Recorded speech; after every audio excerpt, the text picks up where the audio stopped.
مسجد میں نہ جائیں، اور اگر امام صاحب پوچھ لیں تو ہم ناراض ہو جاتے ہیں۔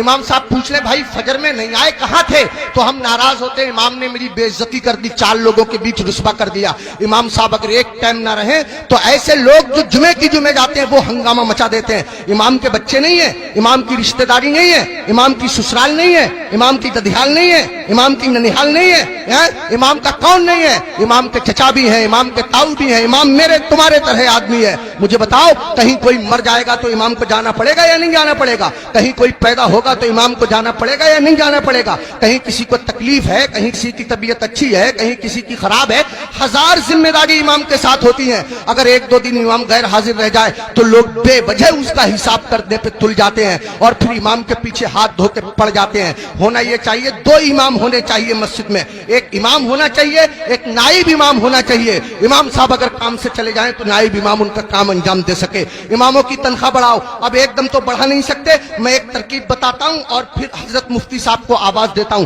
ترکیب یہ ہے کہ جب جمعے کے دن امام صاحب خطبہ پڑھتے ہیں، مطلب تقریر کرتے ہیں یا نعت شریف پڑھتے ہیں، مسجد میں جتنے لوگ جاتے ہیں اگر صرف 10 روپے سے امام صاحب کا مسافہ کر دیں گے تو قسم خدا کی آپ کے پاس سے 10 روپے جائیں گے، میری مسجد کے امام صاحب کے پاس ہزاروں روپے اکٹھے ہو جائیں گے۔ امام صاحب کے بچے کھائیں گے، ان کے دل سے دعا نکلے گی۔ دیکھو اگر اماموں کی تنخواہ کم ہوتی ہے تو نمازیں خراب ہوتی ہیں۔ آپ کہیں گے کیسے؟ میں بتاتا ہوں آپ کو۔ امام صاحب کی تنخواہ 4000، بیوی کی دوا چل رہی ہے 3000 روپیہ مہینہ کی، 100 روپیہ روز اس کی بیوی کی دوا چلتی ہے۔ اب کتنے روپے بچے اس کے پاس؟ 1000۔ اس میں گیس سلنڈر بھی ہے، اس میں تیل بھی ہے، اس میں نمک مرچ بھی ہے، اس میں دال چینی پتی بھی ہے، سب دنیا بھر کے خرچے۔ آپ غور کیجئے، اب امام صاحب مسجد کے مصلی پہ کھڑے ہیں نیت باندھے ہوئے نماز کی، اب پڑھ رہے ہیں سبحانک اللہم وبحمدک وتبارک اسمک وتعالی جدک ولا الہ غیرک۔ اب سبحانہ جب ختم ہوا تو امام صاحب من میں سوچ رہے ہیں یار کوئی مر بھی تو نہیں رہا ہے، یار کسی کی شادی بھی تو نہیں ہو رہی ہے، نکاح پڑھانے کے لیے مل جاتا۔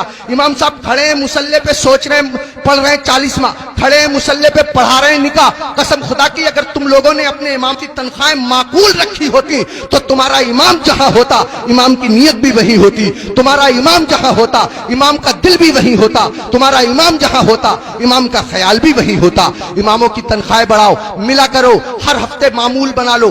جب تم کماتے ہو، ہزاروں کماتے ہو، معمول بنا لو یا 500 روپے دوں گا، مہینے میں تم کو تنخواہ ملے 10,000، مہینے میں تم کو تنخواہ ملے 15,000، 8,000، 8,000 میں سے 100 روپے چپکے سے جاؤ امام صاحب سے مسافہ کر کے آ جاؤ۔ اگر بستی میں 100 گھر ہیں، سب کے سب 100 روپے سے مسافہ کریں گے، حساب جوڑ آپ لینا روپے کتنے ہو جائیں گے، امام صاحب کا کام ہو جائے گا۔ میں کہنا یہ چاہتا ہوں اتنا بڑا امام، کبھی تم نے سوچا تم لوگ اپنے بستر پہ سوتے رہتے ہو فجر کی نماز کے وقت، تمہارا امام تمہاری بستی کی مسجد کے مصلی پہ بیٹھ کے تمہارے لیے دعا کر رہا ہوتا ہے، یا اللہ میری بستی پہ کرم فرما، یا اللہ اس بستی پہ رحم فرما، لوگوں کے کاروبار میں برکت عطا فرما، عزت کی حفاظت فرما، دولت کی حفاظت فرما، آبرو کی حفاظت فرما، اور تم اسی امام کے پیچھے پڑے رہتے ہو جو تمہارے لیے دعائیں کرتا رہتا ہے۔ ایک آدمی پڑا رہتا تھا بہت امام کے پیچھے، ایک دن پکڑ لیا امام صاحب نے، ابے فجر کی نماز پڑھی ہے؟ بولا بالکل پڑھی ہے۔ امام صاحب بولے کیا رکعتیں پڑھی ہیں؟ بولا 10۔ کا فجر میں 10 ہو گئے رے؟ کہہ رہا چلو 15 مان لو۔ امام صاحب بولے 15 ہوتی ہیں فجر میں؟ کہہ رہا چلو 20 مان لو۔ امام صاحب بولے پٹ جائے گا، دماغ خراب مت کر۔ منہ لٹکایا ہوا گھر گیا، بیوی بولی کیسے منہ لٹکائے پھر رہے ہو؟ کہنے لگا رے امام صاحب نے پکڑ لیا، بولے فجر پڑھی ہے؟ میں نے پڑھی ہے۔ انہوں نے رکعتیں پوچھ لی، میں نے 10 بتائیں، 15 بتائیں، 20 بتائیں، 25 تک پہنچ گیا، مگر اتنا ہے کڑے امام ہے وہ بھی مانے ہی نہیں۔ تو بیوی کہہ رہی ہے تم بھی تو پاگلوں جیسی باتیں کرو، 4 بتا دیتے 4۔ تو کہہ رہا تو سچ میں ہی پٹوانے والے کام کر رہی ہے۔ جو امام ضدی امام 25 میں نہ مانا وہ 4 میں کیسے مان جائے گا؟ 25 میں مانا نہیں 4 میں مان جائے گا، پٹوانے والے کام کر رہی ہے۔ اماموں کے قریب آؤ، اماموں کا خیال رکھو، جب کھانا کھانے بیٹھا کرو امام کو فون کر لیا کرو، حضرت کھانا کھایا نہیں کھایا، آیا نہیں آیا، اگر آیا تو کیا آیا، اگر تمہارے گھر کوئی اچھی چیز بنا کرے امام کو پہنچا دیا کرو، امام کا خیال رکھا کرو۔ بال کاٹنے کی دکان ہے، امام سے بال ترشوانے کے پیسے مت لیا کرو۔ کپڑے سلنے کی دکان ہے، امام کے کپڑے فری سل دیا کرو۔ پوری بستی کا ایک امام ہے، کیا نہیں ہو سکتا؟ مشکل کام نہیں ہے، مشکل کام نہیں ہے۔ ایک امام کے ساتھ اگر یہ رعایت کی جائے، کوشش کرو اپنی مسجد کے اماموں کو حج کراؤ، عمرے کے لیے بھیجو، سب مل کر کے کوشش کرو تو کوئی کر رہا کام نہیں ہے۔